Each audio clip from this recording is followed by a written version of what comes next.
The more you know. I have a story. Yes. So, on one of the previous episodes, I spoke about Korean shamanisms. Ooh.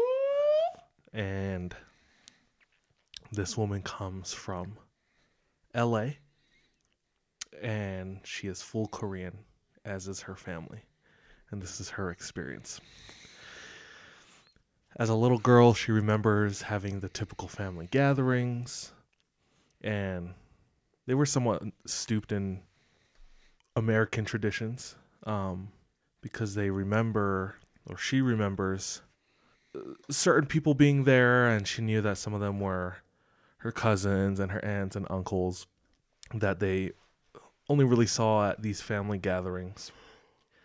And then she noticed that their next family gathering, one of her uncles didn't show up. And this uncle ended up not showing to anything for the whole year. And this went on for a few years until one Thanksgiving, everybody was together and the uncle was there. And it was her first time seeing him since she was a child. At this point, she was a teenager. Mm-hmm. She thought it was strange for him to just not show up at any time and then appear. And then nobody really talked about it. He came over and she remembered it, I don't know, being kind of surreal because she thought people would make a bigger deal, but nobody did. Almost like no one was just... It was just... acknowledging it. As if like it just picked up from the last time he was there, you know? So she remembers as a teenager asking her mom what happened and why her uncle was gone. And all the mom said was, "Your uncle stepped on a woman and the woman died."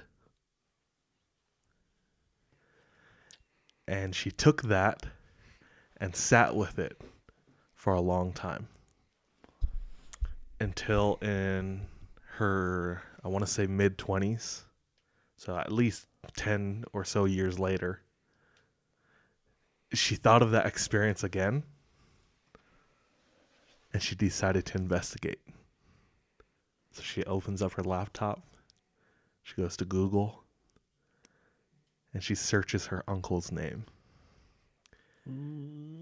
And she sees the history of everything that happened. Such a Korean dude. I must study. So, as she's reading, she finds that her uncle was a deacon at this Presbyterian church. And the reverend at this church was also Korean. And when he was starting out as a reverend or studying to become one, he took some time to learn about Korean shamanism. Now, Korean shamanism, from what I understand, typically only women become shamans. Interesting. Because of their naturally and typically benevolent spirit and nature about them. They're more in tune, maybe? More sensitive. More of a maternal type. Mm-hmm. Yeah. That's funny. For some reason, like, as you're saying this, I really feel like sometimes women are more specialty instruments and men are like blunt tools. Mm-hmm. Like, so that would make sense to me. I don't know. Really, all I can think about is 21 Jump Street. Don't f with Korean Jesus. He got his own Korean problems and shit. We'll get to that. And apparently in like a long time ago, the shamans were really respected and really looked up to in society. Then there was a huge societal change and change in like the social structure. Basically, men took the forefront. So everything that women did was seen as secondary. And shamanism was one of them. In fact, that was pushed even lower to the status of peasants. So this shamanism and this culture and practice went into obscurity because of that. But this reverend wanted to learn about it and learned about one of the practices, and I think the pronunciation is gut, is Gut. Good. Mm-hmm. And basically, it's exorcisms. Oh. So, where the uncle comes into play is when he's working at the church. At some point, the reverend's wife inherits an evil spirit, and they need to perform a casting out, an exorcism, or gut. One night, the reverend calls the uncle to come over. The uncle shows up, and they sit his wife in the middle of the room. And at this point, apparently the wife is just incoherent, can't communicate, at least from her own being and from her own free will. At this point, she's speaking to them in other voices that aren't her own. So as they are talking to these demons that are living in his wife, they ask him what's your purpose? Who are you? Mm-hmm. And the person replies, Gunde or Gundai. Gundai. Mm-hmm. And all of them speak Korean. And the direct translation of Gundai is many or Oh. legion. Oof. But Legion, we are many. Exactly. Well, context of that. So in the New Testament of the Bible, there's a story where a man is sick and Jesus finds him and asks pretty much the same thing, why are you here? Who are you? And the person replies, Legion, for we are many. And Jesus casts them out, and all of the spirits went into a herd of swine, and all the swine ran off the cliff and killed themselves. So, does that sound right? Is there any more? No. Okay. If you are a Christian and you believe in the Bible, then you full on believe in possession of children, being possessed by a legion, possession of pigs. Mm-hmm. I don't know. And it was always weird to me that like you would meet Christian people who don't believe in possession. Do you know what I'm saying? Yeah. No, that's definitely strange. They're like, no, that doesn't happen. And it's like, well, if you believe in the Bible, Like apparently Jesus it do. himself, Yeah. was dealing with this on the daily. Yeah. Yeah. So this voice replies, Gundai. Gundai. Was it Legion. like in that deep voice though, or like Gundai? So it was That would be scarier. It was like a male voice as they put it. This guy's wife. Yep, out of this guy's wife. So one of the they don't use plants or herbs as part of their ritual process to reach some state of being. Mm-hmm. They use instruments. Like musical instruments. Mm-hmm. Oh. Yeah. Drums, things like that. So the husband is trying all these different things with different instruments and nothing's working. So one of the other practices he wants to try to force a demon out is physically forcing the demon out. Through pain or something?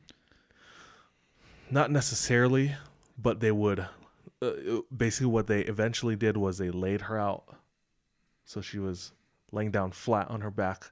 They start at her feet and they would just like gently or like somewhat firmly like push, up, starting from the bottom. They were massaging her. Oh yeah, pretty much to push this demon out. Literally. And as they're doing this, she's writhing and just doing like contorting, and it's not a pretty sight. And as they're getting closer to her upper body, it's getting more intense, almost like it's working. Mm-hmm. And basically the husband says that he wants to force these demons out of her mouth. So they're working their way up to her mouth. And as they're getting closer, the demon says, "You're not taking me out of her, only over her dead body." So at that point, he starts to get more aggressive, and he stands up, takes a step closer to her body, and steps on her chest. And almost as like the only thing I can think of is on a trampoline and you're trying to super bounce your friend. He presses down with both feet on her chest. And there's a crack. Her sternum. And she lets out one final breath. So this woman is reading all of this online about her uncle Sick. and his boss, who's the reverend of this church. And this woman dies from blunt force trauma. I think she has about 16 fractures in her ribs and internal bleeding. And the uncle was charged for manslaughter. I don't think he was the one who actually stepped on. I don't think he took part in that. It was just the woman's husband. But that's what he went away for a few years, and then he came back and showed up at Thanksgiving dinner. Hiya, uncle. And You been stepping on anyone recently? and that's why the family was the way they were. It wasn't some big deal. They They just all tried knew. to treat it normally. They all knew, and she was a kid. Nobody was going to tell her, Yeah. And here she is as an adult reading this online. And you can search it too. Oh.